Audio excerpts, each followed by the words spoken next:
Nothing like a little singing in the rain. Now, which would you prefer, Boola Boola? Boola Boola. Or I'm a rambling wreck from Georgia Tech? I'm a rambling wreck from Georgia Tech and a hell of an engineer. A hell of a hell of a hell of a hell of a hell of an engineer. Like all jolly good fellows, I drink my whiskey clear.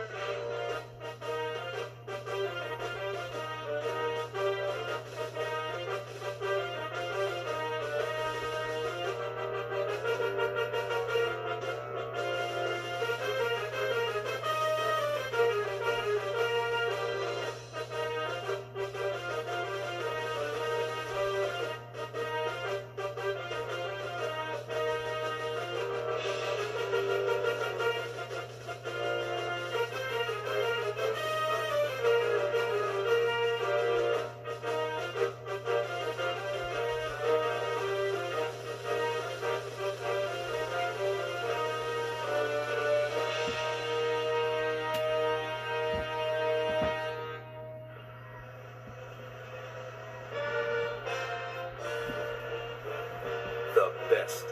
100 years of winning tradition. A tradition that reaches back to the beginning of the century, when our famous Ramblin' Wreck song was first sung on the way to Athens to give Georgia's baseball team a whipping. Ours is a long, rich history of achievement that has built records. Records such as having the third best winning percentage in college football bowl history. Georgia Tech is the only college where 3 football coaches each racked up over 100 wins while at a single school.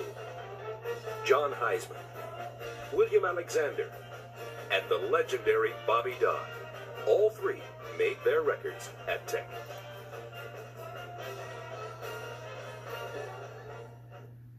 But the football stadium isn't the only place Tech makes sports history.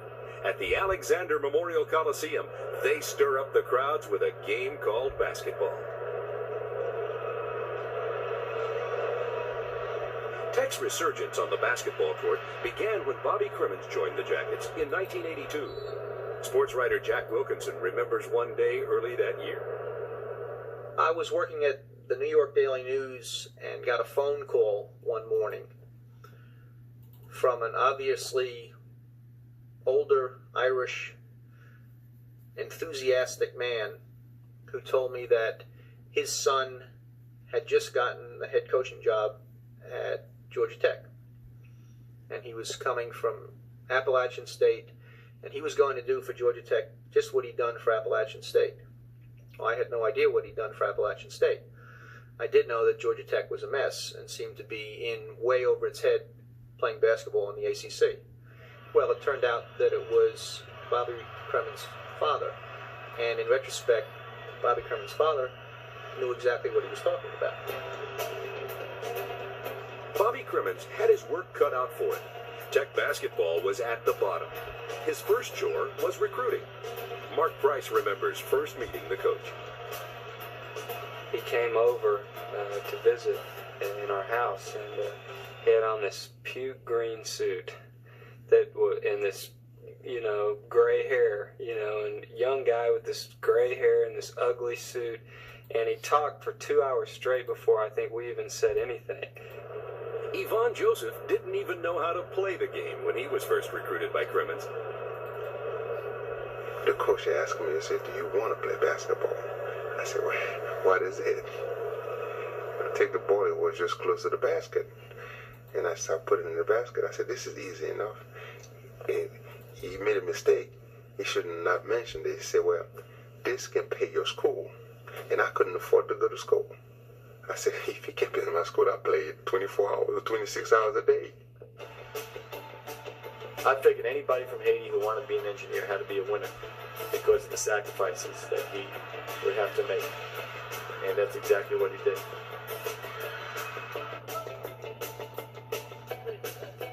Through the sheer force of his personality, he began to build a team. But it took the Tech campus a while to catch on. And I remember the first game we came and played at Alexander Memorial Coliseum that I was expecting to come out. We were all pumped, ready to play our first game, and there was like nobody in the stands. Brian Oliver remembers the distinctive Kremen style. He thinks that if we've got like 5 guys we're playing against, number 1 team in the nation, hey, we can win because you can't measure heart. And, he's got an overabundance of that. And he's like ready for the challenge. And he's like a general leading his troops in the battle. He used to rant and rave all over the place and throw things in the locker room. He'd walk by and you'd always have to hold your stomach tight because he's liable to punch you when you weren't ready for it or something. I was older than the other kids, and I could pinpoint what he wanted. He wanted to make it big time, and I give him everything I had. Everyone gave 100%. That 84-85 team was dubbed the Thin Gold Line because due to injuries, usually no more than 8 players were suited up for a game. Fouls were serious business. Sally, Price, and Dalrymple played 39 to 40 minutes a game to beat Virginia 55 to 48, and Duke 75 to 64, and face North Carolina for the 3rd time during the season to determine who would be champion of the high and mighty ACC. Only once had any team beaten North Carolina 3 times in a season. It didn't seem Tech's 8 players were enough to get the job done. It was great to be in Atlanta, playing in the Omni for that championship. We were behind the whole game till the last couple minutes, came back and won it, and that just capped off everything that we had come to Tech for to build the program. I don't think any of us had any idea that we could ever win an ACC championship.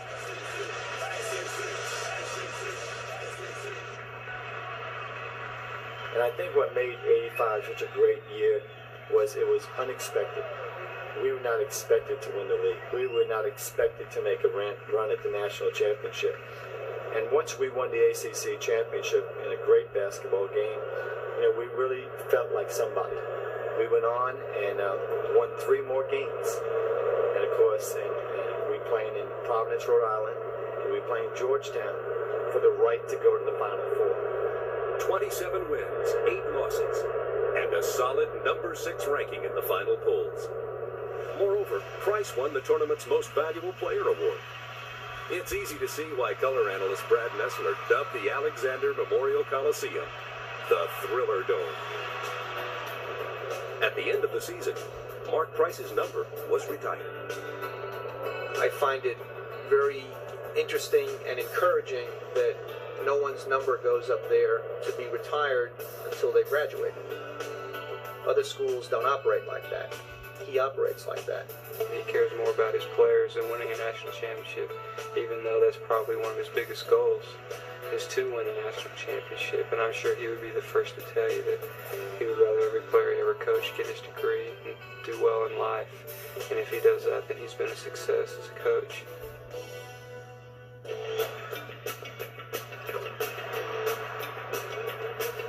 And there were thrills aplenty in 89 and 90. Buzz had no problem keeping the fans' enthusiasm high. Here are a few of the ingredients that went into the making of that memorable season. Tech warmed up by showing the Soviet national team what American basketball is all about. Dennis Scott made the shot that gave Tech its 93-92 Big East triumph.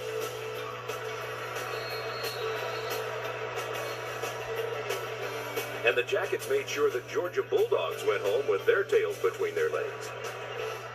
While the team was chalking up victories, Bobby Cremens was experiencing a profound personal loss. When my father died, I lost all perspective of going to the Final Four. I could care less if I ever went to the Final Four. My dad said he hoped he lived to see us win a national championship. When Cremens went to bury his father, it was the first time in his Tech career that he ever missed a game. And I'll always remember coming out of the funeral home and making that phone call. And I got right through Mike Finn at courtside at the Omni. And Mike told me what was going on. And he said, hold on. And he put Brian Oliver on the phone. and I always remember that conversation I had with Brian. He said, Coach, we did it. Everything's fine. How are you doing? How's your family? How was the funeral? And it was still 3 minutes ago in the game.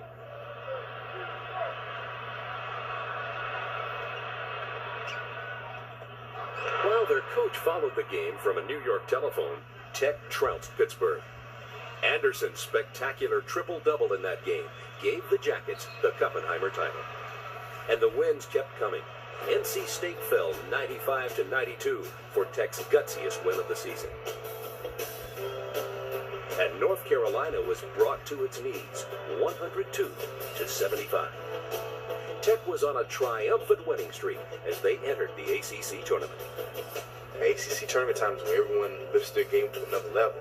And I think when we came out that first night against NC State, we had a terrible first half.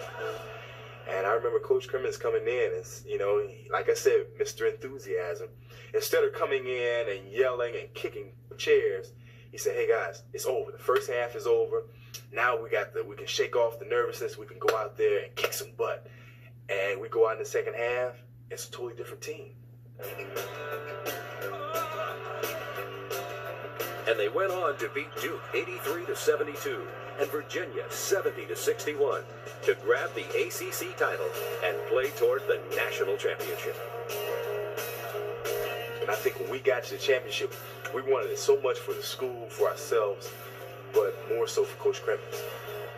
For so long, he had confidence in our team, and he was always there. And that gave us the confidence and the desire to go out there. When you become ACC champs, that's almost the equivalent of going to the Final Four. It's such a special moment, particularly for me.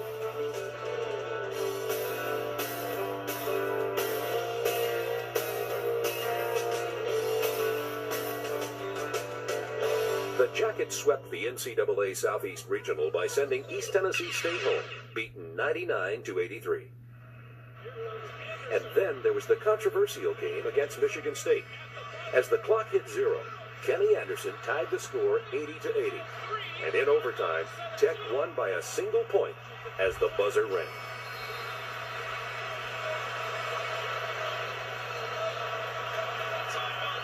Next, they whipped Minnesota 93-91.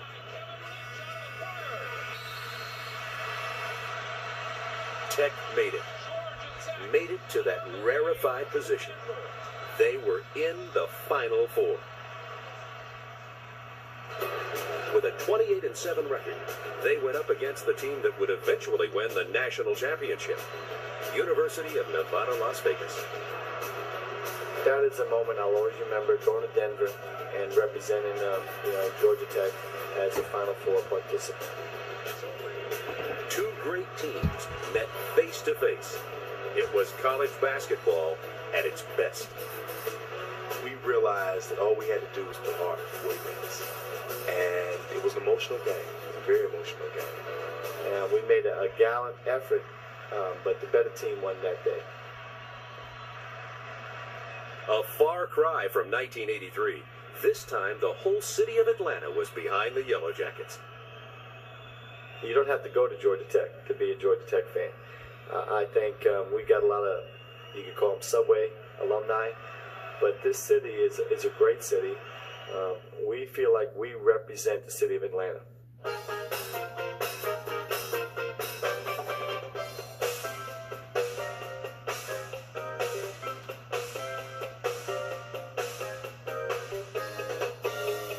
There's no doubt about it. Tech and Atlanta have grown up together. Former mayor and Tech graduate Ivan Allen remembers his early days on campus. Campus life was fairly simple in those days. Georgia Tech was confined mostly around the administration building and the dining hall in Grant Field. The original varsity was there, and hamburgers were a nickel, and hot dogs were a nickel, and Coca-Colas were a nickel. And that was pretty much the extent of the daily social life at Georgia Tech in those days. Of course, in the beginning, Tech was outside the city of Atlanta. As years have gone by and the city's grown, it's become an inner part of the city.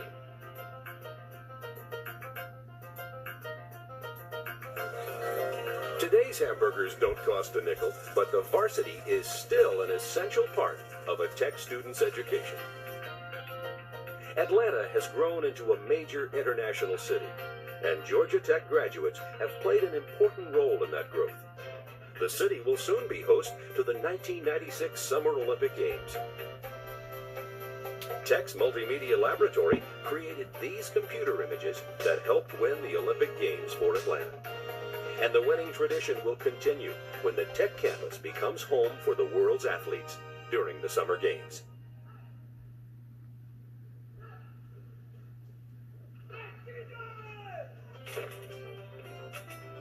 Georgia Tech has built on its proud tradition of achievement in academics and in all types of athletics.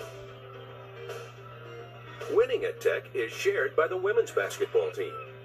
Here's a reminder of their 1990 win over Maryland and the victory over Virginia that followed.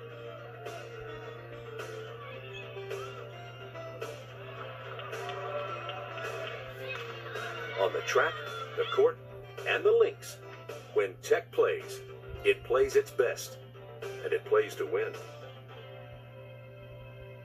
Tech's winning tradition reaches back to the days of John Heisman, America's first paid football coach, and the man for whom the coveted Heisman Trophy is named. He led Tech to the biggest scoring margin in NCAA history with a 222-0 win over Cumberland in 1916, and then led the team to Tech's first national championship the following year. William Alexander never made Heisman's varsity team, but his knowledge of the game got him a job as Heisman's assistant in 1912 and his successor in 1920. Alexander became the first coach to score a major bowl grand slam, taking his teams to the Sugar, Orange, Cotton, and Rose Bowls. His undefeated 1928 team beat California in the never-to-be-forgotten Rose Bowl game where California's Roy Riegels made a 98-yard wrong-way run that helped put Tech over the top.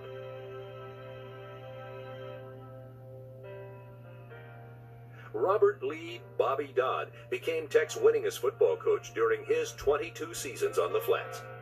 He led Tech to 9 bowl victories out of 13, a fitting person to continue Tech's athletic tradition. Tradition, I feel like, is made up by people and what they've done. And I think tradition, Georgia Tech started back with Coach Heisman and his great victories, and then followed by a wonderful person, Coach Alexander, who was a leader in college athletics at his time.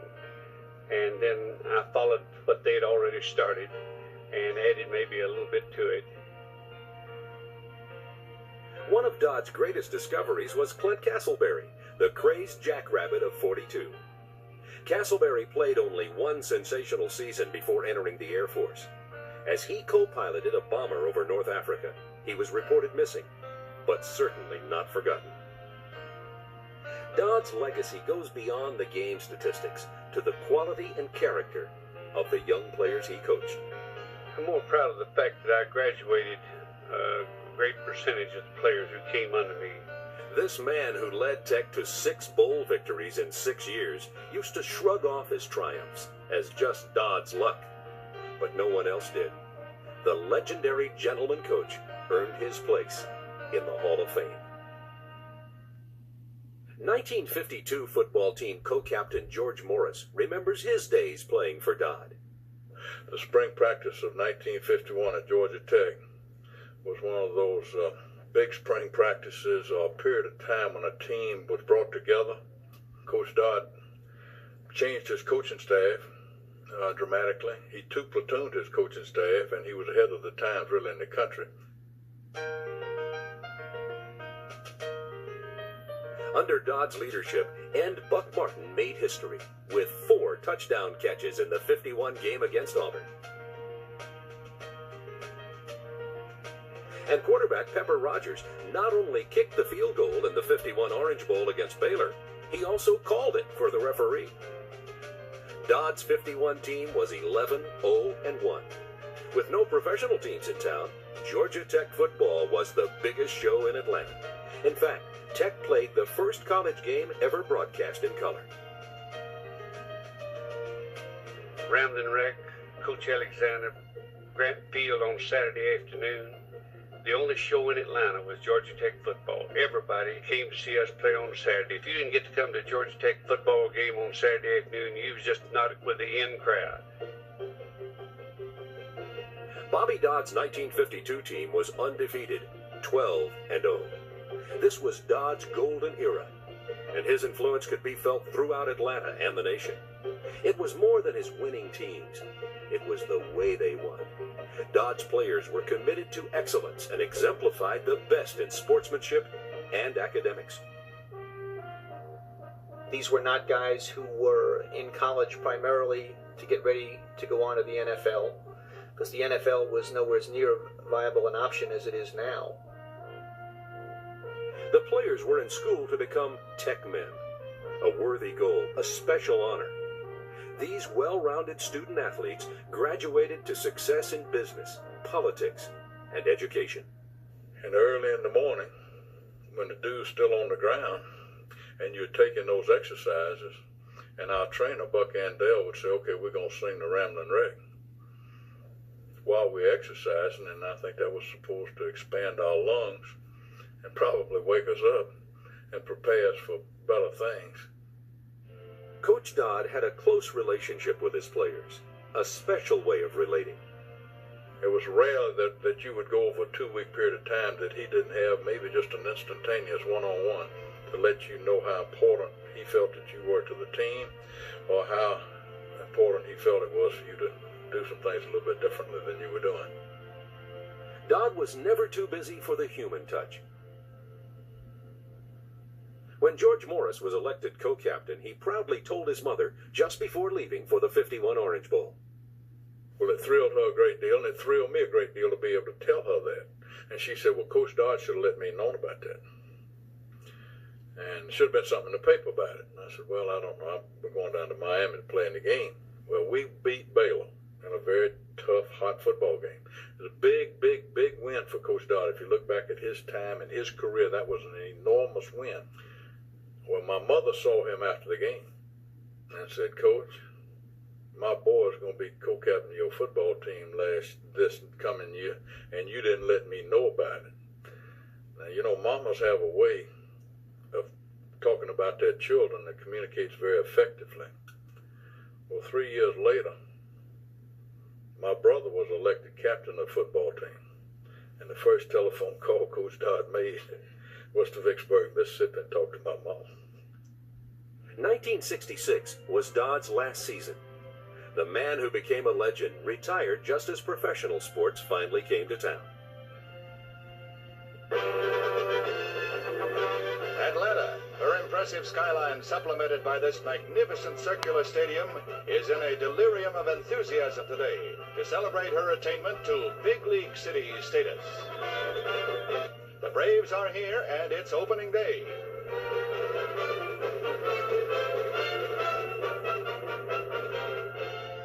Atlanta and Georgia Tech were changing. Over the next decade, triumphs on the football field were no longer routine. Tech was even considering dropping out of Division I.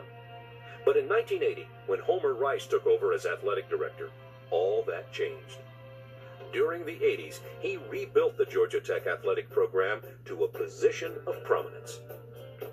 Perhaps his most important contribution was the total person concept, which emphasizes the student-athlete as a complete person, one who excels beyond the playing field, in academics and in life.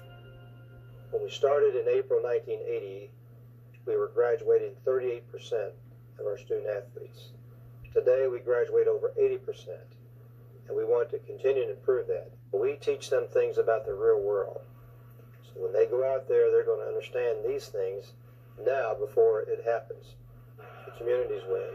The state wins, our nation will be a winner, even parts of our world will benefit. But above all, the real winner is a student athlete. The 1980s marked the beginning of Tech's sports renaissance. In 1985, Tech's golfers won the ACC championship, and Antonio McKay brought home Olympic gold in both '84 and '88. Rice's vision of excellence in athletics and academics became reality and set the scene for a football season that brought back the grandeur of Heisman, Alexander, and the legendary Bobby Dodd. Al Seraldo takes us through that winning year. 1990 was a benchmark year for Georgia Tech football. The team had turned the corner in '89. But who could predict what was to come? Somehow, free safety man, the All-American, Ken Swilling knew. I made the prediction. I said that we'd go 11-0, and people looked at me like I was crazy. They said, man, you really think so, huh? You really think so? I said, we'll see. And that's all I'd say was, we'll see. From the first game against North Carolina State, there was no doubt. 1990 was going to be a great year.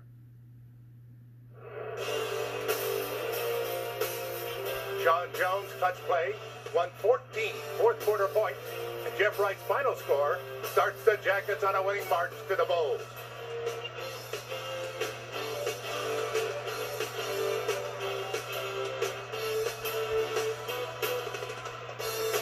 The fans saw Sean Jones show off his lethal arm on this pass play to Emmett the Speed Merchant and lead the Jackets to a 21-13 win.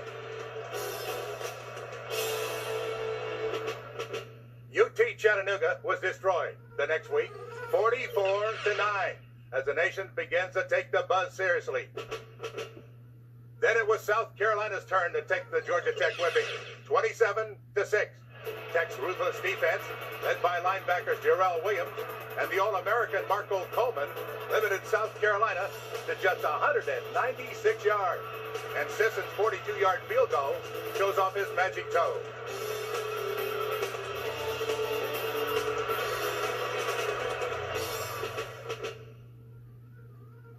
Tech steamrolled Maryland 31-3. Jones moved Tech 94 yards in just 6 plays. The last, a 40-yard touchdown strike to flanker Greg Lester. Now defense made football history with a record-setting 11 sacks, 5 of which were served up by linebacker All-American Marco Coleman. And Jeff Wright scored his second touchdown of the day to seal Maryland's fate. Next, it was Clemson's turn to taste defeat, 21-19, as Tech uses persistent defense and big plays, such as an 87-yard kickoff return by Kevin Tisdale.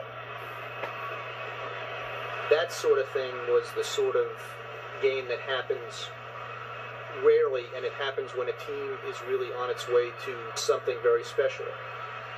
And by then it was very clear that something really remarkable was going on here.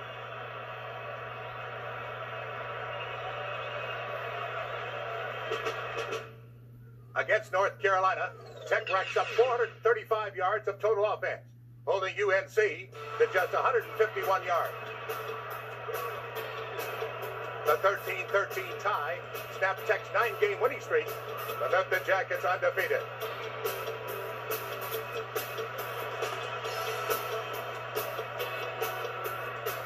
Looking back on it now, Bobby Ross's decision to kick the field goal at the end of that game instead of going for it eventually turns out helping them win the national championship. A field goal is always a tense moment for Georgia Tech's Scott Sisson. The atmosphere before a big kick like that is desperation. The other players are more worried than I am. The other players are the ones, they're trying to help, but they're coming out. You can make this kick. Don't miss this. You won't miss this.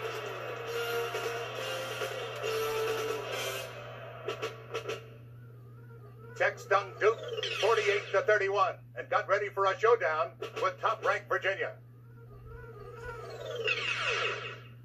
The Virginia game was the most emotional of the season and made the history books in more ways than one. Behind the scenes, Coach Ross's family played an important role. It was a tremendous day for me. I'd had a special situation with my son and his wife. They had lost a little child, and it had been my granddaughter, and they had just found out. They had taken a 9-hour drive from where they were stationed to San Antonio, Texas, to undergo a sonogram to determine they were now expecting a new child.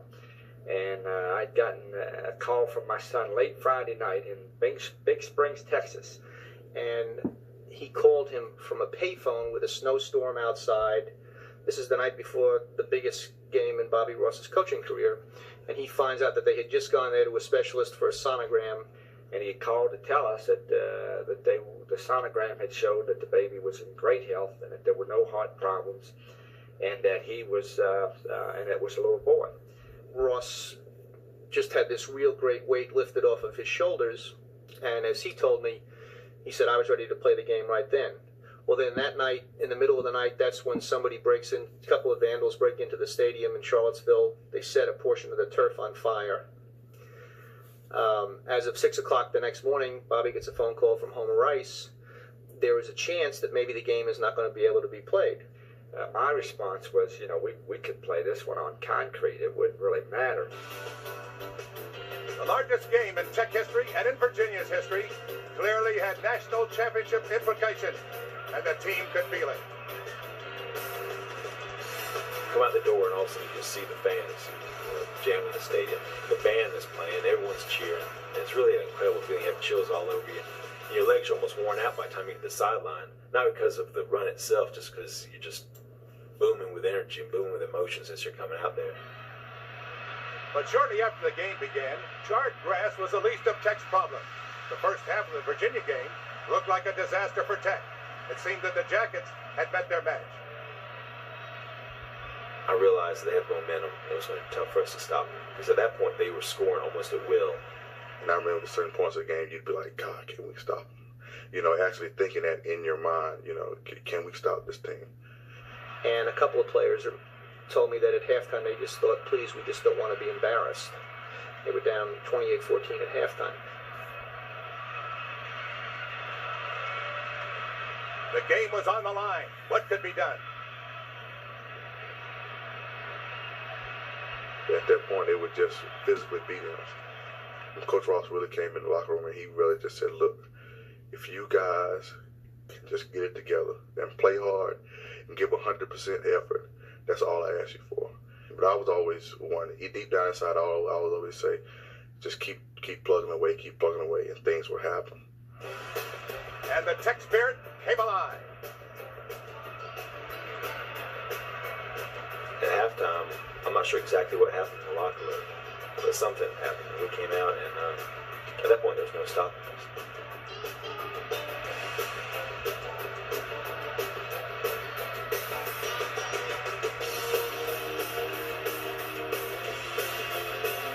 Things happen there that only happen once in a lifetime. On the first series of the second half, Sean Moore, the Virginia quarterback, rolls out. One of his linemen, who is being pressured and pushed back by Coleman Rudolph, the lineman inadvertently kicks the ball out of Sean Moore's hands. Calvin Tiggle recovers the fumble.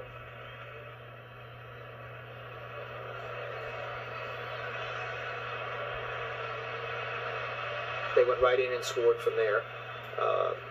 There was an interception that bounced off a player's helmet right into Calvin Tiggle's hands. He returns it. They don't score after that, but Virginia didn't score because of that either.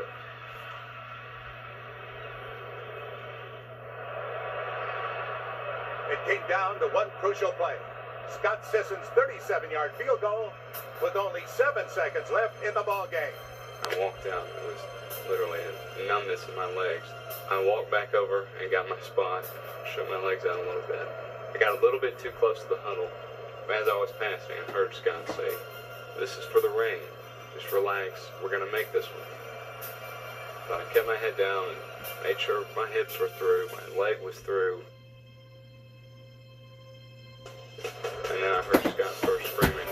I can't describe the feeling. It's just this big relief. This, like you had survived a plane crash. Everybody was happy. Everybody was celebrating. It's kind of like everybody was a part of one big family that just had a wedding or something like that. The game itself was probably, I would say, one of the 5 best sporting events I've ever covered, seen, participated in, whatever. That was really an extraordinary day.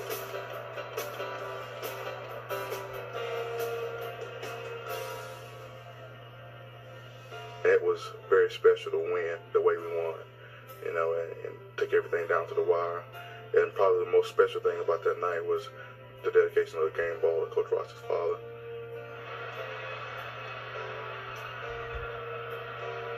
His team had planned this honor as a surprise for their coach. And I did not know he was even at the game. You know, I was hoping that my dad would get to the ball game. My mother is an Alzheimer's patient, so my dad, who's fairly old, he takes care of my mom. So I didn't think he could ever get to the game. That was probably one of the best things that happened, you know, on that whole road trip, you know, outside of the win. But just to see the joy in Coach Walter's father's face that was probably the best feeling to me, you know, that more so than winning the football game. There was more games to be won. Against Virginia Tech, Scott Sisson's field goal moved the score from a 3-3 tie to a 6-3 win for Georgia Tech. Wake Forest fell 42-7 as Tech won its first ever Atlantic Coast Conference Championship with dazzling plays by Sean Jones, Bobby Rodriguez, and Mike Williams. And the season ended with the Georgia Bulldogs soundly beaten 40-23, leaving Tech the only undefeated team in the nation. In the process, Sean Jones tied his career high with 4 touchdown passes, and Scott Sisson, well, he topped off the score with a 22-yard field goal.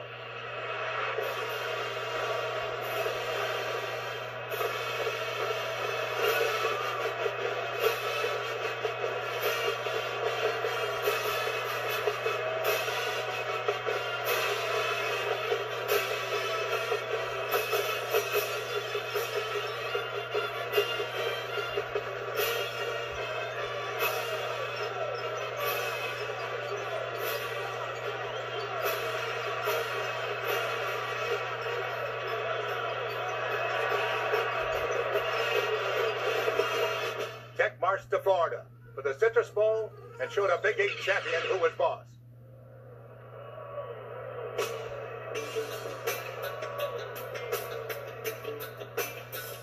When game time came, we looked out into the crowd and saw all the Tech supporters. That right there showed that everybody was behind us and everybody was wanting us to win. Sean Jones displayed his running ability. Darted across the midfield Florida Sunshine Stream for 46 yards. He then threw a screen pass to William Bell, the sophomore sensation, and he got down to the 2.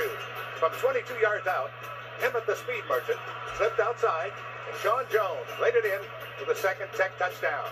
The cheers of 25,000 Tech fans rang loudly throughout the Florida Citrus Bowl Stadium. Their defense held Nebraska on the next series, and after a penalty for flattening Jason McGill on the punt, Georgia Tech was within striking distance again. Once more, to Bell, and Tech had a 21-point lead. Just being able to play against the Big 8 school was enough within itself. And to beat them was even more, you know, it was even more gratifying. Gratifying? More like a thrill of a lifetime. And what a game. 91, undefeated, national champ.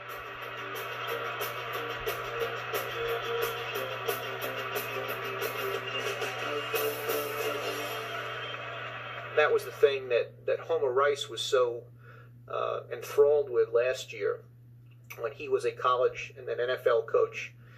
His expertise was really in developing and coaching quarterbacks. And he was someone who was particularly thrilled to see the level that Sean was playing at the second half of the season, particularly the last 3 games.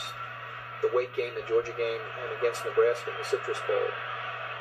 There are very few quarterbacks who have runs like that, sustained runs like that.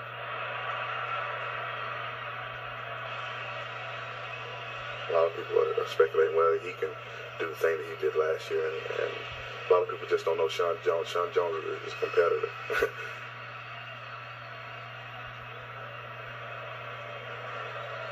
In any sport, a lot of people talk about, well, it's much harder to stay on top than it is to get there, and it's much harder to defend your championship or defend your title than it is to win the first time. But what's even harder than that is to restore a program to prominence after such a long period of time. It's sort of like building a house. I think if you ask any builder, a restoration of a grand old house is much tougher than just leveling and building something brand new. That's what they did here.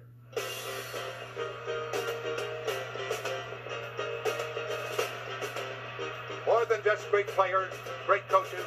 There was a spirit. I feel like I had 10 other brothers out there on the field with me every time.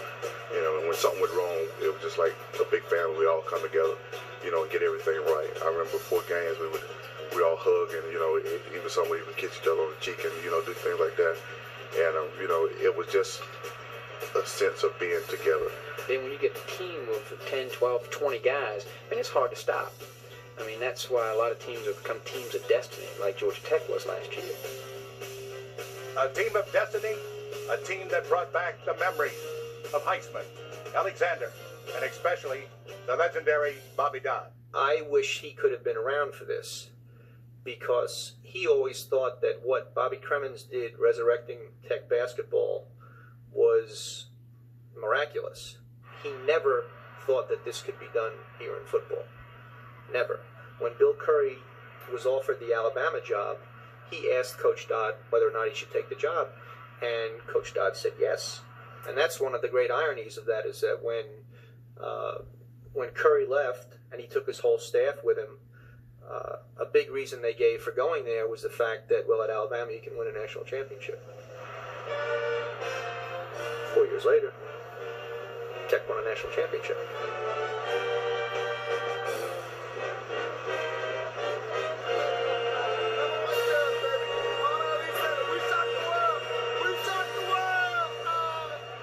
I think someone like Joe Sifri might say it best too. His football career is over. He's not going to play any more football. And he said, I have no desire to play any more football. I don't want to play in the pros, he said, but I would like to play for Tech again.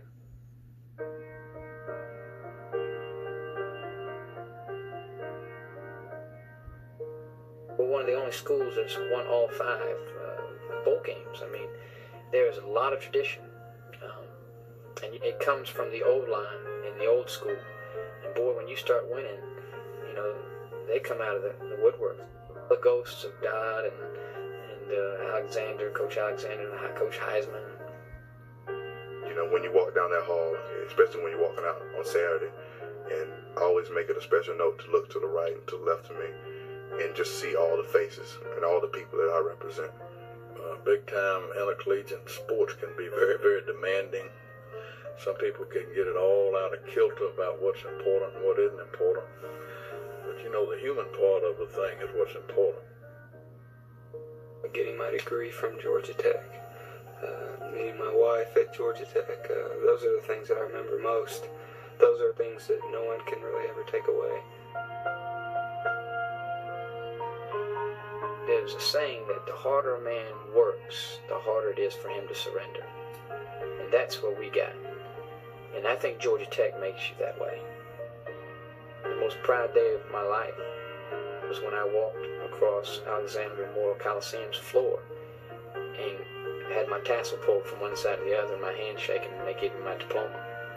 If you graduate from here, you know, it's almost like you're guaranteed that, you know, when you walk into some place and you say, I graduated from Georgia Tech, people are going to stop and look at you and smile and like, yeah,